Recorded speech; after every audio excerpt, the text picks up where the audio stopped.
کہ سوالی وہیں سے تو مراد لے کے جائے گا جہاں کچھ ہو. اور تاریخ میں کہتے ہیں ان کے پاس کچھ نہیں تھا. تو جب کچھ نہیں تھا تو لے کے جانے والے کہاں سے جاتے تھے؟ تو جب ہم نے تاریخ پڑھی تو پتہ چلا کہ علی اور اولاد علی نے محنت کی مگر اپنے لیے صرف اتنا رکھا کہ جی سکیں.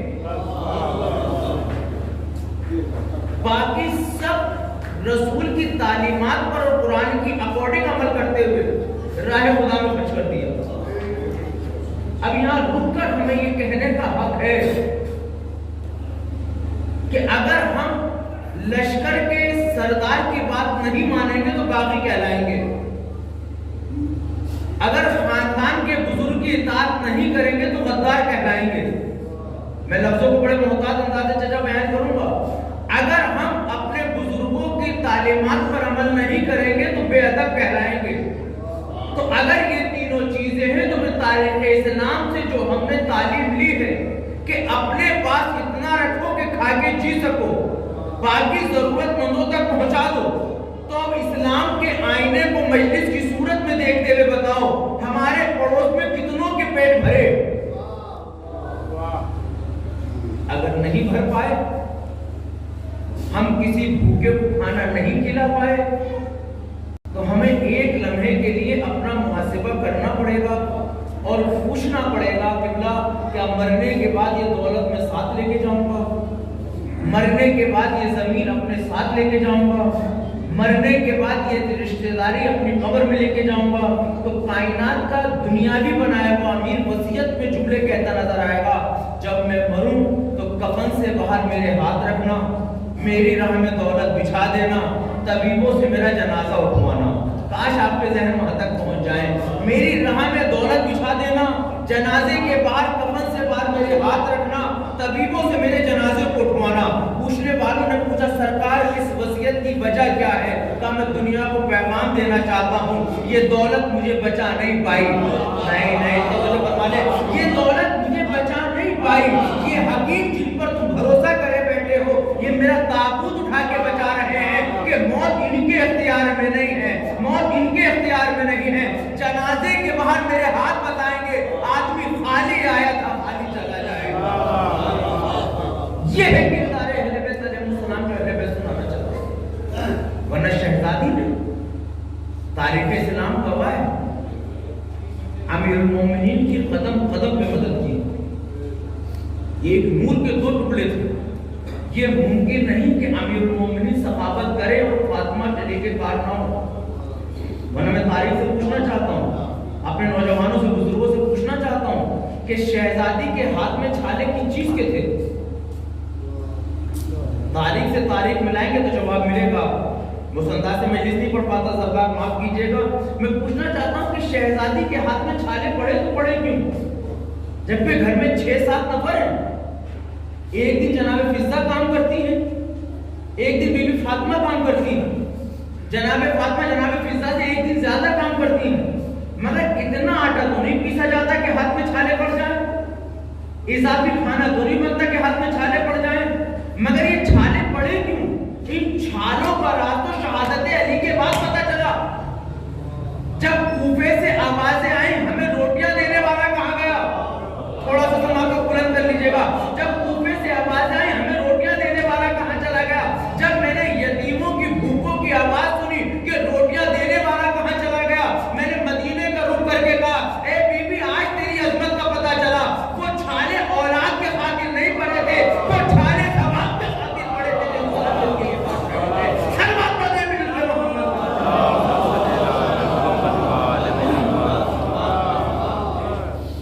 شہزادی کے ہاتھ میں چھالے پڑے. تاریخ اسلام سے ہمیں پوچھنا پڑے گا.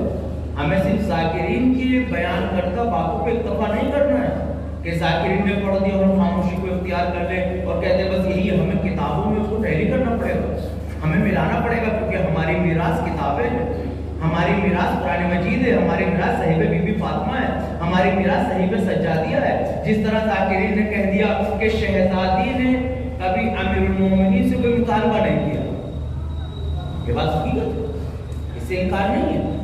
مگر جب یہ بات ذاکر کی ذاکر مرد اور یہ بات مردوں کے حق میں ہے تو عوام داد دیتی ہے، نوجوان داد دیتے ہیں، دیکھو بیویوں سے کہتے ہیں کہ دیکھو بی بی فاطمہ نے کبھی کوئی مطالبہ نہیں کیا، مگر آج روز شہادت میں شکارپور میں آپ سے پوچھنا چاہتا ہوں کہ اگر شہزادی نے کوئی مطالبہ نہیں کیا، یہ ان کی تعلیمات تھی، لیکن کیا علی جیسے عادل امام سے یہ ممکن ہے؟ دیکھیے حساس جملہ ہے جملہ، کیا علی علیہ السلام جیسے عادل امام سے یہ ممکن ہے؟ عادل کی شرط ہے، عادل امام سے یہ بات ممکن ہے کہ گھر میں شریک حیات کو کوئی ضرورت ہو اور علی پورا نہ کرے؟ ایک سلوات پڑھتے ہیں ملتے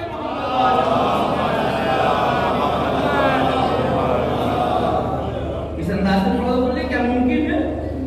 ہاں اب واقعہ ملتا ہے، بہت پرانا واقعہ، سارے واقعات پرانے، لیکن اس واقعے کو ایڈورٹائز کریں گے، ہم اس کو پڑھیں گے اور ہر پوائنٹ پہ رک کے تھوڑا کوشش کریں گے واقعہ ہم سے کیا کہنا چاہتا ہے۔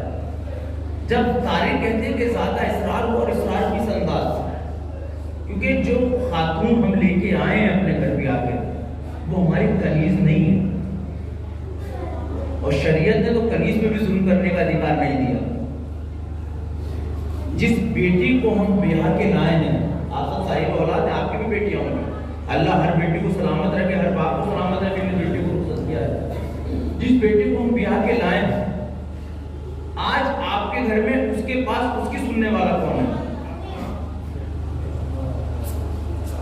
بچپن میں بھائی تھا، گھر پہ باپ تھا، سہیلیاں تھیں، سب تھیں، آج آپ اپنے گھر لے آؤ، آج اس کے پاس سننے والا کون ہے؟ آج اس کے پاس اس کی ضرورتوں کو پورا کرنے والا کون ہے؟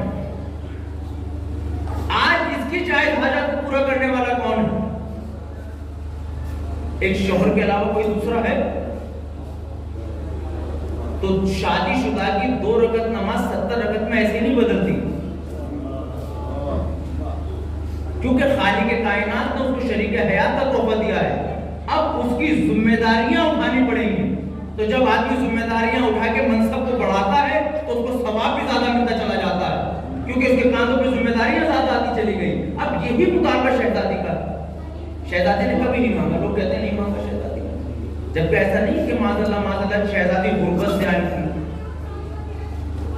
شہزادی کی والدہ گرامی کائنات کی امیر ترین خاتون تھی۔ یہ میں جملہ اس لیے بھی عرض کر رہا ہوں کہ آج ہمارے معاشرے میں کچھ لوگ یہ کہہ دیتے ہیں کہ دولت والوں کے بچے بگڑ جاتے ہیں۔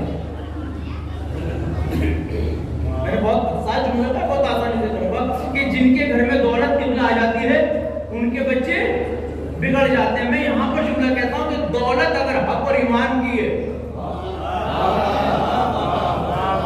اولاد نہیں بگڑتی، کیونکہ تاریخ گواہ ہے، تاریخ نے ہمیں منظر دیا ہے جناب بی بی فاطمہ کا کہ جس کی ماں کے خزانوں کی چابی 70 اونٹوں پہ آتی ہوں، اس بیٹی نے ایسے بھرے میں آ کے کھولی ہوں، اور پھر شعبے ابو طالب نے بھوکا رہ کے بھی بتایا اگر ماں دین کی تعلیم دے دے تو جب دسترخوان پہ نعمت ہو تو شکر کرنا چاہیے، جب نعمتیں سلب ہو جائیں تو شکر کرنا چاہیے، صبر کرنا چاہیے، اور دنیا کو بتانا چاہیے یہ ظاہری غذا ختم ہونے والی ہے، آخرت باقی رہنے والی ہے۔ اور اب شہزادی نے کیسے زندگی گزاری؟ وہ وقت کہ جب دولت کا انبار ہے، شہزادی دیکھ رہی دولت خرچ ہو رہی ہے، وہ منظر بھی دیکھا شہزادی نے، قبلہ وہ منظر بھی دیکھا جب شعبے ابو طالب میں شکم سے ہریالی چمکنے لگی۔ پھر شہزادی نے وہ منظر بھی دیکھا کہ باپ کے سفر کے بعد خدمت کرتی نظر آئی، بیٹی کا کردار بھی نبھایا، اور اس کے بعد جب امیر المومنین کے گھر میں آئی ہیں تو کس طرح آئی ہیں۔ میں تاریخ اسلام سے ایک سوال پوچھنا چاہتا ہوں، اپنے سارے مجمع سے سوال پوچھنا چاہتا ہوں، کیا ہمارے پاس معاشرے میں اتنی ہمت ہے جتنی ہمت رسول اسلام نے جملے میں دکھائی ہے؟ شادی کے اگلے روز داماد کے گھر پہنچنے کے بعد یہ سوال کرنا کہ علی بن ابی طالب یہ بتاؤ کہ فاطمہ کو کیسا پایا۔ دیکھیں میرے سے تو پڑھنا بڑا آسان ہے، لیکن ایک لمحے کے لیے سوچئے، ذرا اس جگہ پہ آگے کھڑا کریں، میں بھی صاحب اولاد ہوں، آپ بھی صاحب اولاد ہیں، کیا ہم میں اتنی ہمت ہو پاتی ہے کہ ہم اپنی اولاد سے، اپنی بیٹی سے، اپنے داماد سے پوچھیں میری بیٹی کو کیسا پایا؟ لیکن پیغمبر نے سوال کیا تو اس کا مطلب یہ کہ ہمیں سوال کرنا چاہیے، مگر اس سوال کرنے سے پہلے ضرورت یہ اس بات کی ہے کہ بیٹی کو دین کی تعلیم اتنی دے دینا جتنی رسول نے اپنی بیٹی کو دی. اور شہزادی پہ اتنی تعلیم تھی، سنیے میرے عزیزو، شہزادی پہ اتنی تعلیم تھی کہ تاریخ یہ کہتی ہے گھر کی کنیز فضا تلاوت قرآن کیا کرتی تھی، قرآن سے باتیں کیا کرتی تھی. باتیں کرتی تھی، یہ وہ جملے جو بالکل سنتے آتے ہیں اور آپ داد دیتے نظر آتے ہیں. میں پوچھنا چاہتا ہوں بھی مجمع سے، کبھی شہزادی نے جناب فضا کو قرآن پڑھایا؟ کسی ذاکر سے سنا ہو، کسی روایت میں سنا ہو؟ آپ شعرا تشریف فرمائے، حدیث تشریف فرمائے کہ تاریخ میں پڑھا گیا ہو کہ آج جناب فضا کو لے کے بیٹھی قرآن پڑھانے کے لیے؟ نہیں. تاریخ اسلام کو بہترین جواب شہزادی نے دیا. تعلیم زبانی نہیں دی جاتی، عمل سے ثابت کیا جاتا ہے. کوئی تاریخ یہ نہیں کہتی کہ جناب فاطمہ نے فضا کو قرآن پڑھنا سکھایا، مگر تاریخ بھی کہتی ہے فضا قرآن کی آیتوں سے بات کرتی تھی.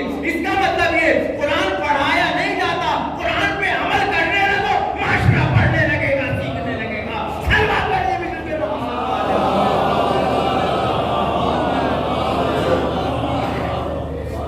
آپ ایک لمحے کے لیے سوچیں، شہزادی پڑھاتی نہیں تھی. آئیے اب ایک لمحے کے لیے اس کو ہم اپنے ذرا تصور میں لے کے آئیں. شہزادی کے گھر میں جناب فضا رہتی ہے، وہ قرآن سے باتیں کرنے لگتی ہیں، قرآن کی آیت سے تکلم کرتی ہیں. تو قرآن تو ہمارے لیے بھی حجت، قرآن کی آیت تو ہمارے لیے بھی قابل احترام ہے. قرآن تو ہمیں بھی عمل کے لیے بلاتا ہے، قرآن کی آیتوں پہ تو ہمیں بھی عمل کرنا چاہیے. ہمارے گھر میں قرآن کی کتنی آیتوں پہ عمل ہوا؟ ہمارے معاشرے میں قرآن کی کتنی آیتوں کو پہنچایا گیا؟ اب اگر قرآن کو صرف ہم مرحومین کے اصالہ ثواب کے لیے رکھ دیں گے تو ایک بات الگ ہے، لیکن قرآن بے ہوش کو ہوا دینے کے لیے نہیں تھا. صرف میں جملوں کو دوہراؤں گا اپنے میرے سے. بے ہوش آدمی کو جب ہونے لگتا ہے تو قرآن لے کے دوڑتے ہیں، دوڑتے ہوا دیتے نہیں دیتے، ہم بھی دیتے. تو ذرا میرے بزرگ بتائیں، جب اس کو ہوا آپ دیتے ہیں جناب تو اسے ہوش آتا ہے یا نہیں آتا؟ آتا ہے. تو قرآن مسکرا کے نہیں کہے گا آپ سے کہ میری طاقت کو پہچانو؟ جب میں بے ہوش کو ہوا دینے پہ باہوش بنا سکتا ہوں،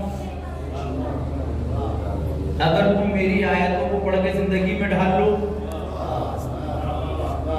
اب یہ داد کی حد تک رہ جائے گی بات، آپ نے داد دے کے اپنا فرض پورا کر دیا کیونکہ خطیب نے پڑھا تھا، ہم نے داد دے دی، ہمارا مسئلہ ختم ہو گیا.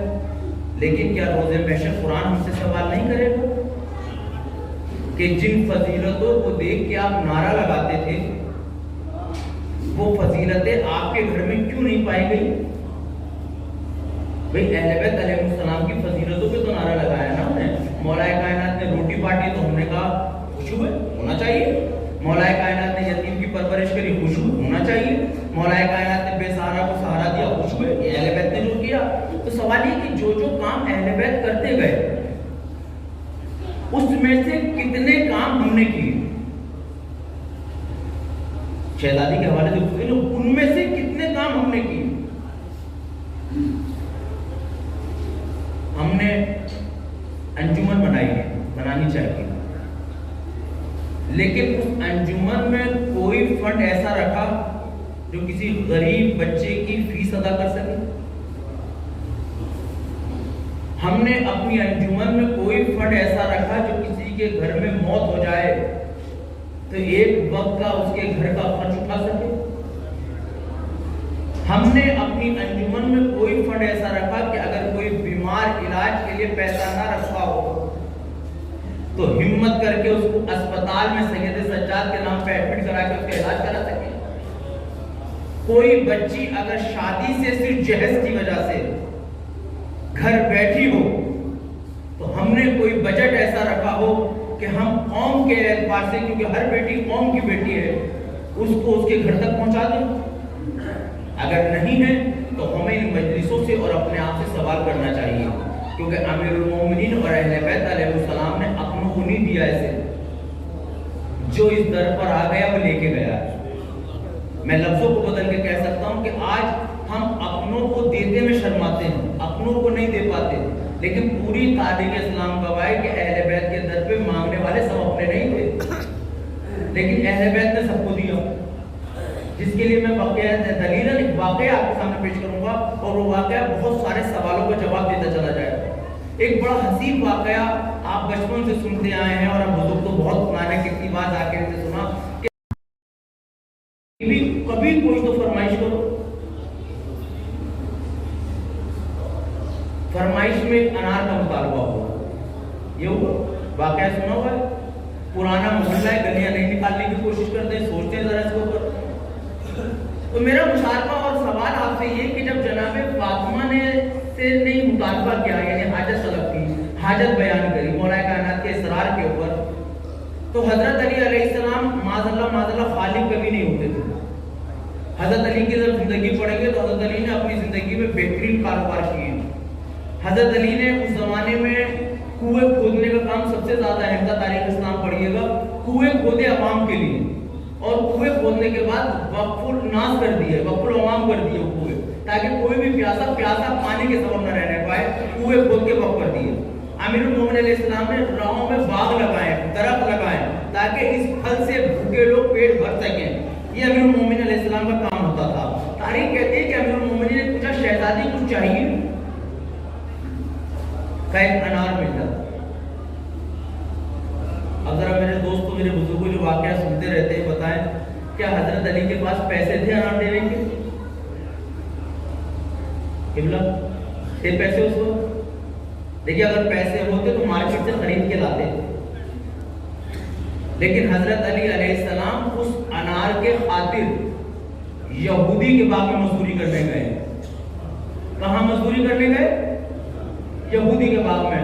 اس کا مطلب یہ ہے، میں پوچھنا چاہتا ہوں آپ سے، کہنا چاہتا ہوں کہ حضرت علی علیہ السلام کسی سے ادھار لے کے نہیں لا سکتے تھے انار؟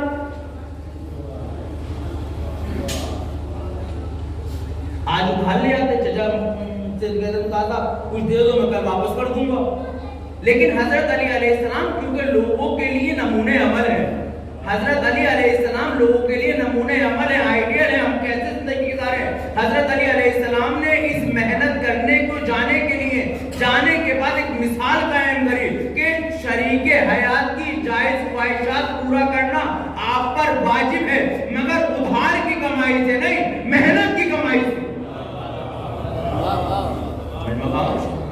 یہ سیرت ابن زہرا ہے، ادھار کی کمائی سے نہیں، محنت کی کمائی سے۔ اور محنت کرنے کہاں گئے حضرت علی علیہ السلام؟ اب ہمارا جو نوجوان طبقہ ہے جو پڑھائی کی طرف کم راغب ہوتا نظر آ رہا ہے، جو نوکریوں کی طرف جانا نہیں چاہتا، وہ کہتا ہے کہ مولانا ماحول بہت خراب ہے، ہمیں نوکری نہیں ملتی، ہم آگے نہیں جاتے، ہمیں سرایا نہیں جاتا۔ میں پوچھنا چاہتا ہوں، یہودی سے زیادہ کوئی دشمن تھا حضرت علی کا؟ یہودیوں سے زیادہ کوئی حضرت علی کا دشمن تھا؟ اگر کسی سے آپ کو دشمنی نبھانی ہو تو اس کو کاروباری اعتبار سے توڑنا چاہیے نا، کاروباری اعتبار سے لوگ توڑ دیتے ہیں نا۔ میں پوچھنا چاہتا ہوں کہ جب حضرت علی علیہ السلام کا سب سے بڑا دشمن یہودی تھا تو حضرت علی ہی کو کام کیوں دیتا تھا وہ؟ کیونکہ دشمنی کتنی ہی بڑی ہو، عادل اپنا سر چوٹ چڑھ کے بولتا ہے، ایمانداری سر چڑھ کے بولتی ہے۔ یہودی بھی جانتا تھا بھلے دشمنی علی سے ہو، مگر علی جیسا عادل نہیں ملے گا، ایماندار نہیں ملے گا، محنتی نہیں ملے گا۔ تو معاشرے کی پرواہ نہ کرو، معاشرہ کتنی دشمنی کرتا ہے، اتنی ایمانداری اپنے اندر پیدا کر لو کہ دشمن بلا کے کام دیتا نظر آئے۔ سروا بیٹے محمد علیہ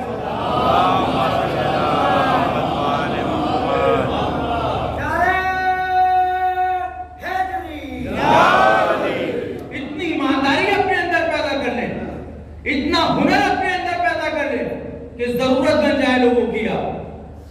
تاریخ کہتی ہے اب جناب امیر المومنین یہودی کے باغ میں مزدوری کرتے ہیں۔ کتنی دیر مزدوری کی حضرت علی نے؟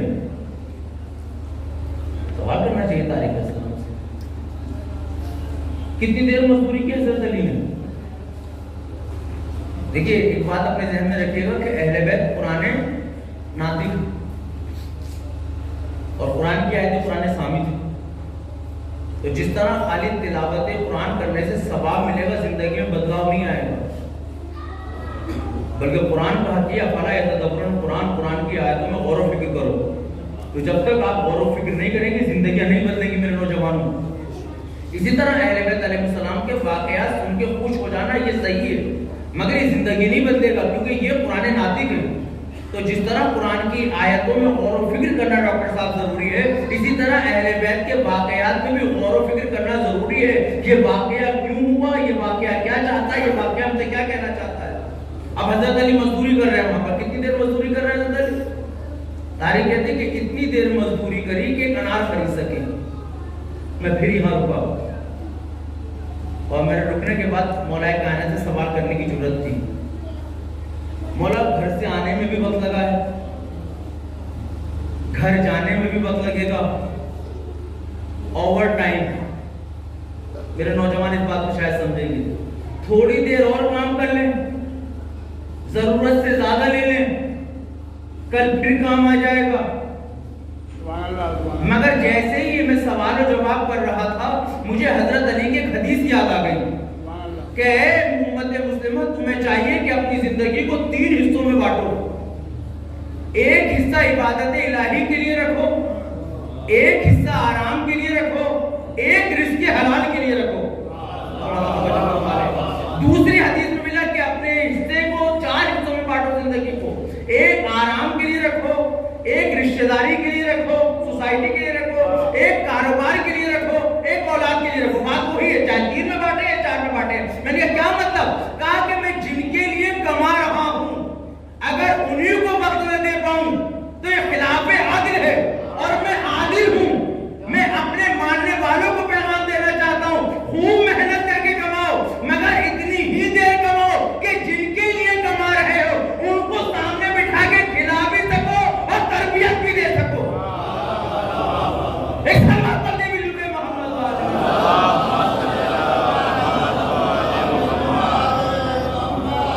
اتنی ہی دیر محنت کرو، مگر ہم اپنی اولاد کی تربیت سے بالکل غافل ہیں، ہم اپنے اہل و عیال سے بالکل پیسہ کمانے پہ اس قدر لگے کہ ہم اپنی اس اولاد کو جو ہمارا سرمایہ اس کو دین کی تعلیم نہیں دے پا رہے، اس کو ہم دنیاوی تعلیم میں اس حد تک آگے نہیں لے کے جا پا رہے جہاں جا کر وہ اپنی قوم کے لوگوں کو ہاتھ پکڑ کے ان کی مدد کر سکے۔ اور پھر ہم کہتے ہیں کہ ہمیں مشکلیں پیش آتی ہیں، یاد رکھنا جی تو مشکلیں ان کے لیے ہیں جن کے پاس مشکل کشا نہ ہو۔ ہمارے پاس 14 مشکل کشا ہیں۔ ہاں امتحان کی منزلیں بالکل ہوں گی، مومن کے لیے امتحان ہے، امتحان ہو سکتا ہے، مشکل ہمارے پاس نہیں آئے گی، عقیدہ ہمارا ہونا چاہیے۔ مولا کائنات نے مزدوری کی، پیسہ لیا، راستے سے انار خریدا اور اب انار لے کے اپنے گھر کی طرف چل رہے ہیں۔ راستے میں ایک حاجت روا مل گئے، ایک تمنا کرنے والا مل گئے، ایک ضرورت مند مل گیا۔ امیر المومنین نے سلام و جواب کے بعد پوچھا کچھ تمنا؟ مشکل کشا ہے، حاجت روا ہے۔ سامنے والے نے کہا آدھا انار مل جاتا۔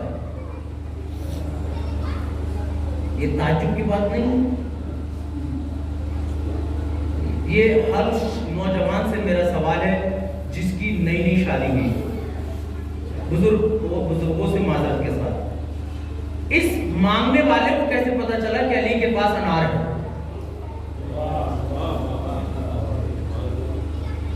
آج کا زمانہ تو ہے نہیں کہ جینز ٹی شرٹ کا زمانہ ہو تو چھپایا نہ جا سکے معذرت۔ لیکن میں کوشش کر رہا ہوں، ہو سکتا ہے آپ کی فکر مجھ سے آگے جائے، لیکن ایک لمحے کے لیے ذرا سوچیں۔ حضرت علی علیہ السلام سے شریک حیات نے زندگی میں پہلی بار کوئی چیز مانگی ہے، اور حضرت علی اس فرمائش کو فقیر سے چھپا کے بھی نہیں لے جاتے۔ تو میرے نوجوانوں، تمہیں سیدہ کا واسطہ، علی راستے کے فقیر سے چھپا کر کوئی چیز بیوی کو نہیں دیتے، تم اپنی ماں بہن سے چھپا کے کوئی چیز نہ لے جاؤ۔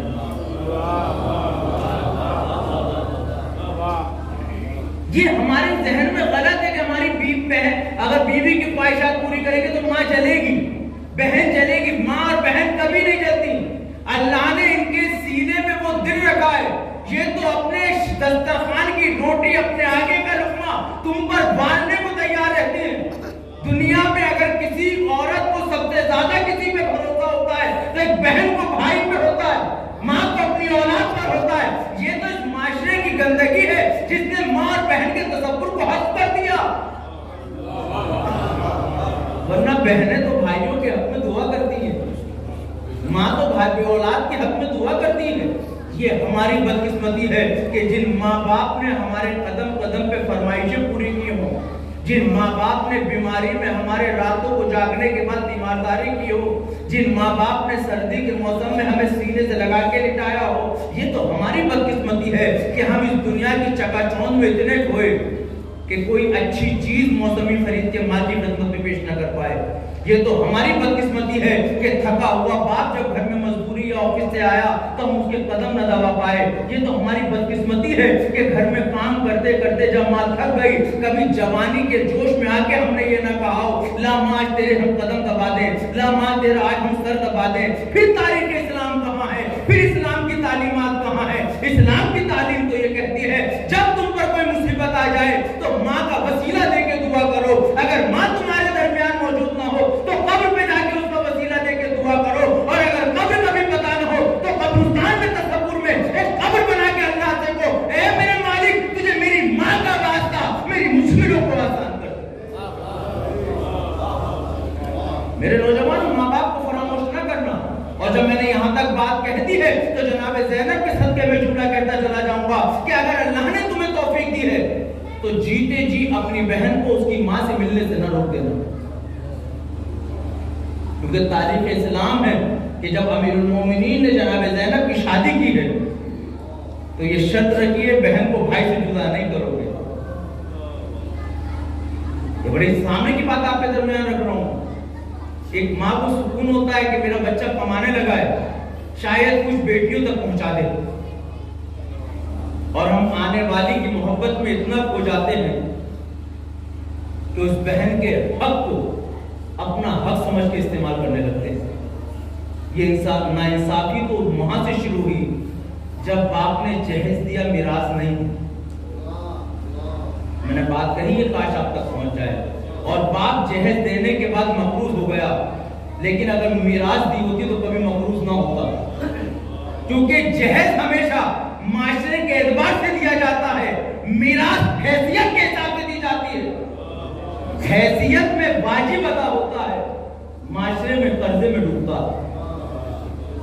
ہم ماں باپ کو فراموش کریں گے، ہم بہنوں کو فراموش کریں گے، اور اگر ماں باپ اس دنیا سے چلے گئے تو ان کو نظر و نیاز تک تو رکھا ہے، بس نظر و نیاز تک ہے، ان کی قضا نمازوں کا تصور نہیں ہے، ان کے قضا روزوں کا تصور نہیں ہے، ان پر اگر حج واجب ہو چکا تھا تو حج ادا کرنے کا تصور نہیں ہے، اگر ہے تو اللہ ان کرنے والوں کو سلامت رکھے۔ ایسا نہیں کہ معاشرے میں نہیں ہیں، ہمارے معاشرے میں ایسے، ہمارے ہی معاشرے میں ایسے لوگ ہیں جو لوگوں کے لیے نمونے عمل ہیں، آئیڈیل ہیں۔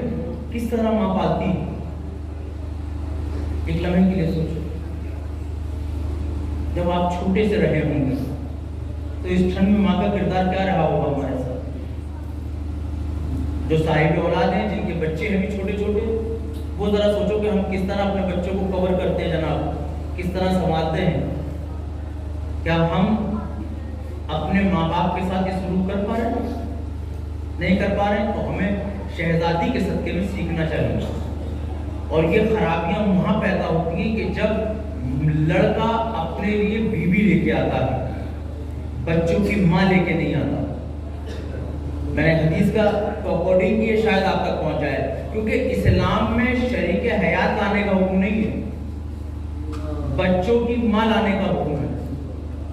کیونکہ جب آپ ماں اپنے لیے بیوی ڈھونڈو گے تو رنگ کی قید ہوگی، روپ کی قید ہوگی، ہائٹ ہوگی، بال ہوگے، پرسنالٹی ہوگی، لیکن جب ماں ڈھونڈنے نکلو گے تو علم ڈھونڈتے چلو گے، ادب ڈھونڈتے چلو گے، تہذیب ڈھونڈتے چلو گے، اخلاق ڈھونڈتے چلو گے۔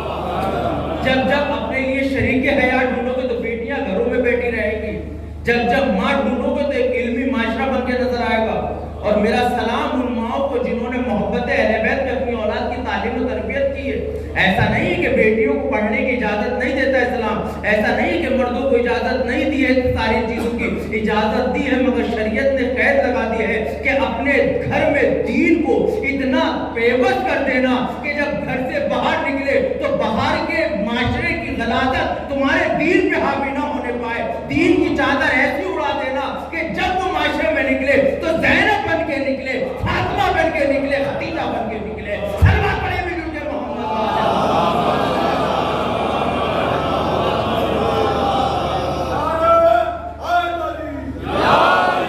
شہزادی کی تعلیمات کیا؟ انار دے دیا آدھا، واقعہ سنا ہوا ہے لیکن میں پھر سوال کروں گا کہ انار دے کے حضرت علی چل دیے؟ نہیں گئے، کھڑے ہیں۔ یہ ہے علی بن ابی طالب، یہ ہے علی کی زندگی، یہ ہے اہل بیت علیہ السلام کی زندگی۔ آپ کو واسطہ رسول اللہ علیہ وسلم کا آپ بتائیں، جب ہم کسی کی مدد کرتے ہیں تو ہمارے دل میں کیا خیال ہوتا ہے؟ یہ لے اور جائے۔ یہی علی کو لوگ اسی لیے مولا نہیں مانتے، امیر المومنین کو اسی لیے سب اپنا آئیڈیل نہیں مانتے۔ یہ زندگی تھی امیر المومنین کی۔ اسے پوچھا اور کوئی ضرورت؟ جب وہ آدھا کھا چکا آدھا اور مل جاتا۔ اب یہاں سے شہزادی کا کردار شروع ہوتا ہے۔ تاریخ کہتی ہے وہ آدھا دے دیا۔ اب کچھ ذاکرین، کچھ علماء نے لکھا کہ علی سر جھکا کے چلے، مگر میرے نگاہ میں پیغمبر کی وہ حدیث تھی کہ فاطمہ اگر علی نہ ہوتے تو تمہیں کفن نہ ملتا، اور علی نہ فاطمہ نہ ہوتی تو علی کو کفن نہ ملتا۔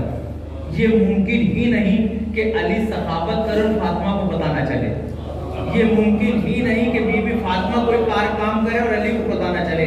یہی وجہ ہے کہ تاریخ اسلام کہتے ہیں کہ گھر کا دروازہ جو ہمیشہ فضا کھولا کرتی تھی، مگر اس دن جب حضرت علی نے دخول باب کیا تو دروازہ فضا نے نہیں کھولا، دروازہ جناب فاطمہ نے کھولا، اور اب دروازہ کھول کے کہا علی انار بڑے لذیذ تھے۔ اللہ اکبر، علی انار بڑے لذیذ تھے۔ آپ نے اس واقعے سے پیغام لیا یا نہیں لیا کہ جب راہ خدا میں تم کچھ خرچ کر کے جاؤ گے تو اس کی ذات پہ توکل کرو۔ جو یہ کہتا ہے تم میرے بندوں کو دو، میں تم کو دیتا نظر آؤں گا، تم میرے ہو جاؤ میں تمہارا ہو جاؤں گا، تم میرا ذکر کرو میں تمہارا ذکر کروں گا۔ سلوات پڑھیں بھی کیونکہ محمد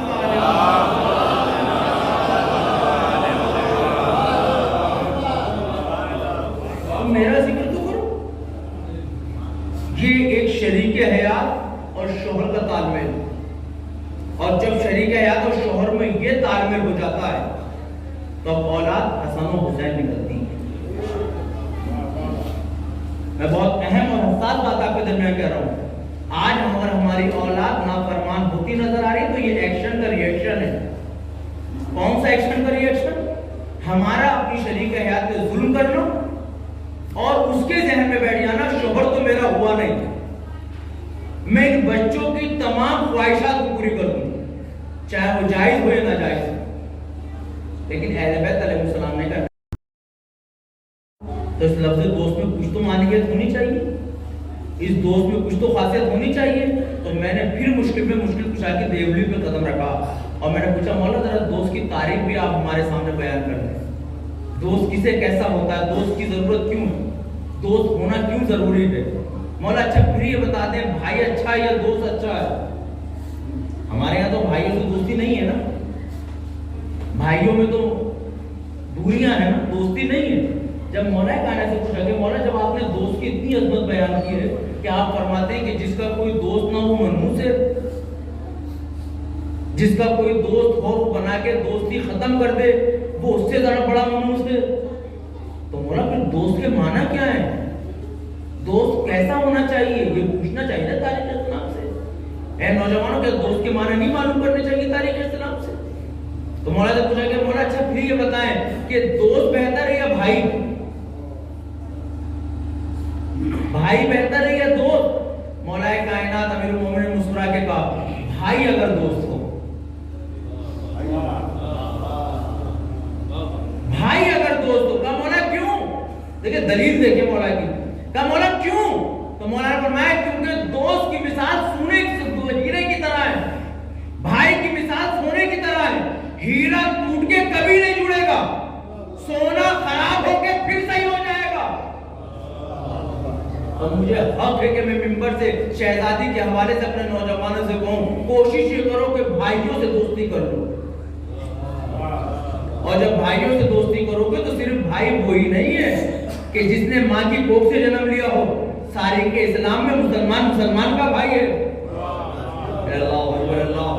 جب مسلمان کا بھائی ہے تو مسلمانوں کو آپس میں اس طرح رہنا چاہیے جیسے ایک دوسرے کے بھائی ہوں. اور جب بھائی دوست بن جائیں گے تو دوست کی مثال اہل بیت نے کس طرح دی؟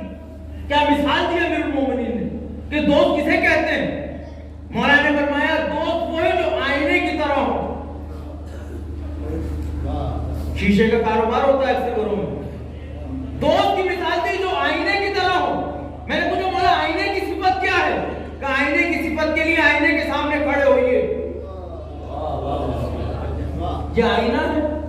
میں آئینے کے سامنے کھڑے ہو کے اپنے چہرے کو دیکھنے لگا تو آئینے نے دکھایا سر پہ کالا سفید امامہ ہے، آنکھوں پہ چشمہ ہے. اس سفید کو کالا تو نہیں کیا آئینے نے؟ دوست کی بات چل رہی میرے عزیز شہزادی کے حوالے سے. اس سفید امامے کو کالا تو نہیں کیا نا آئینے نے؟ اس کا مطلب یہ کہ سچا دوست وہ ہے جو چڑھاتا نہ ہو. نہیں میرے عزیزو دیکھیں تھوڑا سا غور فرمائیے، حسین منظر کی طرف لے کے جاؤ. آئینے کی مثال کیا دی مولا کائنات نے؟ کیا مثال دی کہ آئینے کی طرح ہو؟ تو آئینے کی پہلی صفت کیا ہے؟ جھوٹ نہیں بولتا آئینہ. تو دوست سچا وہ ہے جو جھوٹ نہ بولتا ہو. اب اپنے دل پہ ہاتھ رکھ کے بتاؤ کون ہے آپ کا دوست؟ آئینے کی دوسری صفت امیر المومنین نے بیان کری. ہم جیسے ہی ہٹے چچا ممتاز آتے ہمارے بزرگ ہیں. اب انہوں نے دیکھا ان کیا پہنے ہوئے؟ کا شال پہنے ہوئے، جیکٹ پہنے ہوئے. ان سے ان کی بات کی، مجھ سے میری بات کی. امیر المومنین نے کیا فرمایا؟ آئینے کی دوسری صفت یہ وہ چغل خور نہیں ہوتا. آئینے کی دوسری صفت یہ چغل خور نہیں ہوتا. اب ڈھونڈو ایسے جوانی کے کتنے دوست ہیں جو ادھر کی ادھر نہ لگاتے ہو، ادھر کی ادھر نہ لگاتے ہو. اب میں آپ کے سامنے عرض کروں، جب ہم نے کہا کہ ہمیں آئینہ کچھ نہیں بتا رہا، چچا کو آئینے نے کچھ نہیں بتایا، ہم نے پتھر اٹھا کے آئینہ توڑ دیا. مگر حیرت کی بات جب ہوئی جب ٹوٹے ہوئے آئینے میں دیکھا تو آنکھوں پہ چشمہ ہی تھا، سر پہ سفید امامہ تھا. میں نے کہا اب تو توڑ دیا، اب تو میرے خلاف بول، اب تو جھوٹ بول، اب تو چغل خوری کر دے. آئینے سے ایک جواب آیا، میں اپنی صفت نہیں بھول سکتا. اب میں شکار میں جملے کو کہنے کا حق رکھتا ہوں، میں اپنی صفت نہیں بھول سکتا. دوستی تم نے چھوڑی ہے، میں اپنی صفت نہیں چھوڑوں گا. اب جو لوگ کہتے ہیں پھر امیر المومنین مانگنے والوں کی مدد کیوں کرتے تھے، سوالیوں کو جواب کیوں دیتے تھے؟ اس لیے کہ رسول نے اسلام کا دوست بنایا تھا. لوگوں نے علی کو چھوڑا تھا، علی نے اسلام کو نہیں چھوڑا.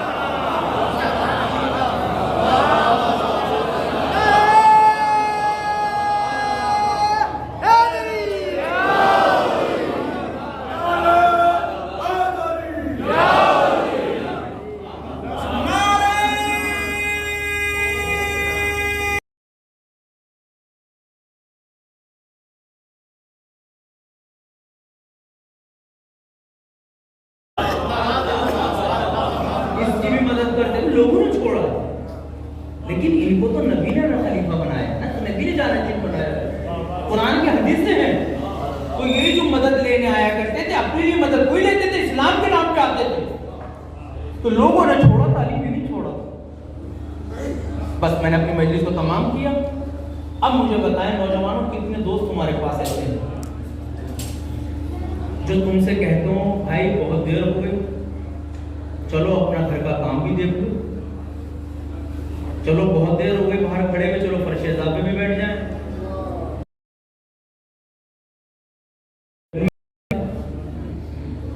چلو جوانی کا جوش ہے، چلو آج کسی عزاخانے کی جا کے صفائی کر لیں، چلو دادا پہ جا کے آج ہاتھ صاف کر لیں، کیونکہ دفن تو سب ہمارے ہی ہیں نا۔ پھر بات رکھتا ہوں آپ کے درمیان، میں جہاں جاتا ہوں میں اس طرح کی بات رکھتا ہوں۔ ہے ہمارے پاس کوئی ایسے دوست جو اچھے عہدے پہ آنے کے بعد کہتے ہیں دیکھو میں یہاں تک آ گیا، چلو تم بھی یہاں تک آ جاؤ۔ یہ دشمنوں کی سازش تھی کہ کسی طرح اس شیعت کو کمزور کیا جائے، مگر وہ بھول گئے کہ یہ فرش عزا امام حسین ہمیں نہ کل کمزور ہونے دے رہا تھا، نہ آج کمزور ہونے دے گا، نہ کل انشاءاللہ کمزور ہوگا۔ اور یہی میں سوال کرتے ہوئے مسائل کی طرف چلنا چاہتا ہوں کہ جب آپ کے عقیدے کے حساب سے مرنے والا دنیا سے جانے کے بعد کسی کام کا نہیں رہتا، تم ان کی قبروں کو کیوں توڑ رہے ہو؟ تم ان کے روزوں پہ اٹیک کیوں کر رہے ہو؟ آپ کے حساب سے تو مر گئے نا یہ، تو قبروں میں رہنے دو۔ آپ کے حساب سے تو چلے گئے نا، تو کوئی ان کی قبر پہ جا رہا ہے جانے دو۔ مگر ہم مانے یا نہ مانے، دشمن اس چیز کو جانتا ہے کہ جو یہ اپنی زندگی میں تبلیغ دین کر رہے تھے وہی کام آج ان کے روزے کر رہے ہیں، وہی کام ان کی قبریں کر رہی ہیں۔ تو دشمنوں نے کہا کہ ان کی قبروں کے نشان کو مٹائیں، مگر یہ بھول گئے کہ اہل بیت قبروں میں نہیں ہے، اہل بیت ہمارے دلوں میں ہے۔ کتنے دلوں میں تم کچھ لوگے؟ اہل بیت ہماری آنکھوں میں بستے، جہاں ہم عزائے فاطمیہ میں بڑھ چڑھ کے حصہ لیتے ہیں۔ آخر میں گزارش کرنا چاہوں گا، وہیں اپنی کربلاؤں میں جنت البقیع کے نام سے چھوٹی چھوٹی قبریں بنائیں، تاکہ لوگوں کو پتہ چلے کہ ہم کس کا مطالبہ کر رہے ہیں، کیا چیز بننی چاہیے۔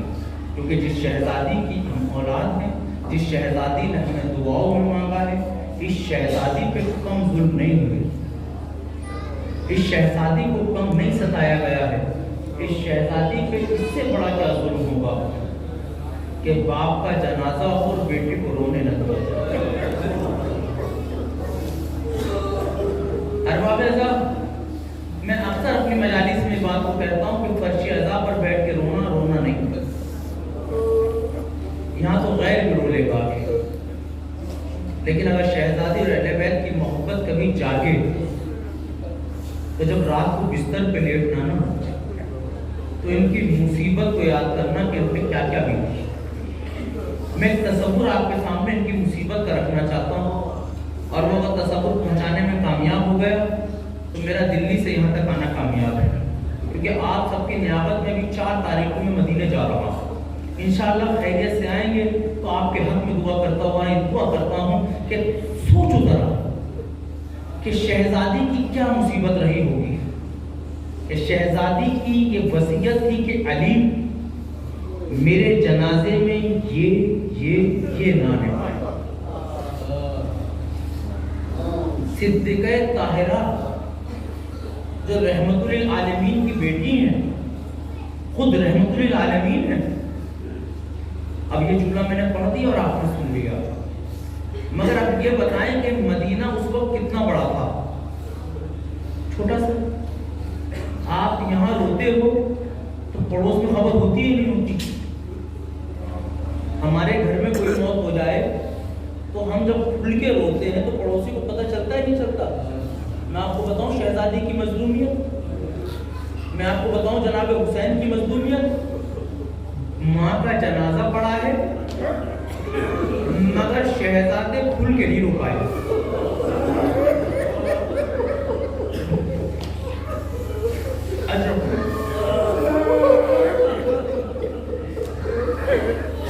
آئیے تھوڑی دیر اس بیوی کے لیے گریا کر لے کہ جس کی میت پر اولاد کھل کے نہیں رو پائی، کیونکہ علماء لکھتے ہیں کہ اگر حسن و حسین بآواز بلند روتے تو دشمنوں کو پتہ چل جاتا کہ گھر میں کچھ ہوا ہے،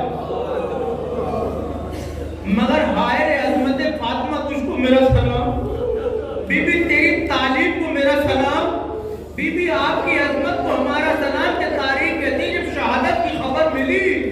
تو جناب امیر نے کہا کہ حسنین جاؤ چچا سلمان کو بتا دو کہ رسول کی دختر اب دنیا میں نہیں رہی، رسول کی دختر دنیا سے چلی گئی۔ مقاتل کہتے ہیں حسن و حسین اٹھے اور مدینے میں اپنے گھر سے نکل کے جناب سلمان کے گھر تک گئے۔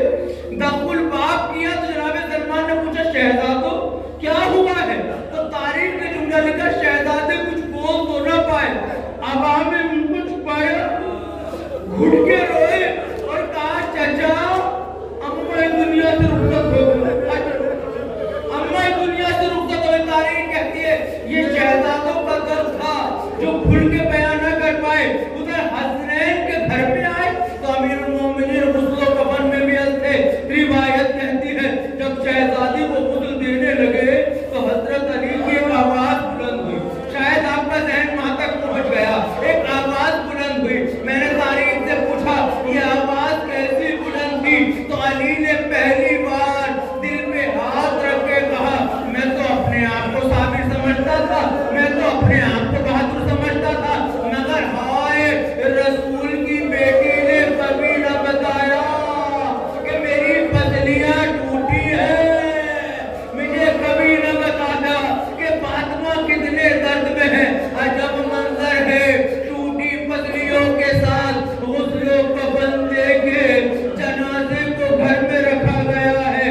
مقاتل کہتے ہیں جنازہ رکھا تھا، باپ نے ایک جملہ کہا میرے لال حسن ماں کا دیدار کر لو، میری شہزادی زینب ماں کا دیدار کر لو۔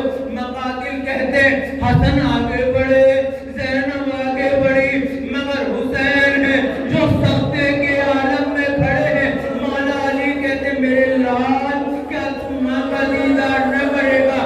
بچے نے معصومی سے جملہ کہا بابا اماں بلاتی تھی تو حسین جاتا تھا۔ بس اب تاریخ کے دو جملے مسائل تمام کروں گا۔ روایت کہتی ہے ابھی یہ فکرے نکلے ہی تھے کہ بندے کفن ٹوٹے، ارے شہزادی کے ہاتھ نمودار ہوئے اور آواز دی میرے لال حسین آ میرے سینے سے لگ۔ عاشرکم اللہ، خدا کوئی غم نہ دے سوائے وہ مہد بہتر سلام کے۔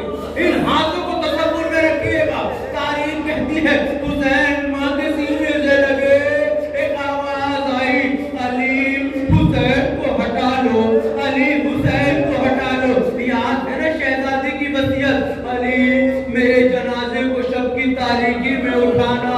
تاریخ نے منظر لکھا شب کی تاریکی میں جنازہ اٹھا ضرور، مگر اٹھ کے جب قبرستان تک پہنچا ہے نا، تاریخ نے لکھا علی کی ہمت نہیں ہوئی کہ قبر میں اتارے، کیونکہ جب جب قبر میں اتارنا چاہتے تھے ایک تصور آتا تھا یا رسول اللہ میں امانت کی حفاظت نہ کر پایا، یا رسول اللہ ارے جب چھوڑ کر گئے تھے پسلیاں سلامت تھی مگر پسلیاں شکستہ ہیں۔ مقاتل نے لکھا قبر سے تو ہاتھ آئے، علی زیادہ دیر نہ کر، لا میری فاطمہ ارے میرے حوالے کر دے، میں بھی تو دیکھوں میری شہزادی پر کیا کر اس کو کیسے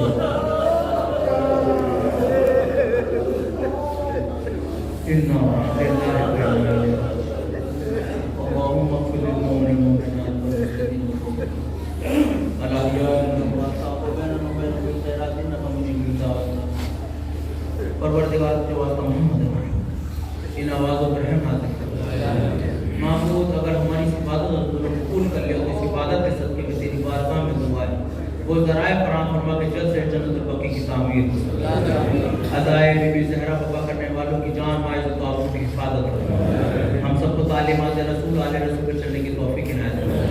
ماں باپ کا حق ادا کرنے کی توفیق عنایت فرما۔ بیٹیوں کو میراث دینے کی توفیق عنایت فرما۔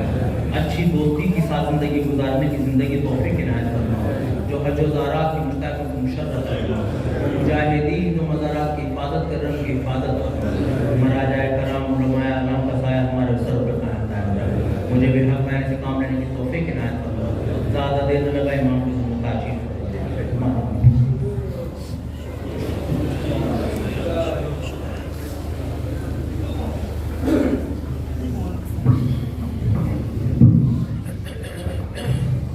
السلام علیکم یا رسول اللہ، السلام علیکم یا رسول اللہ۔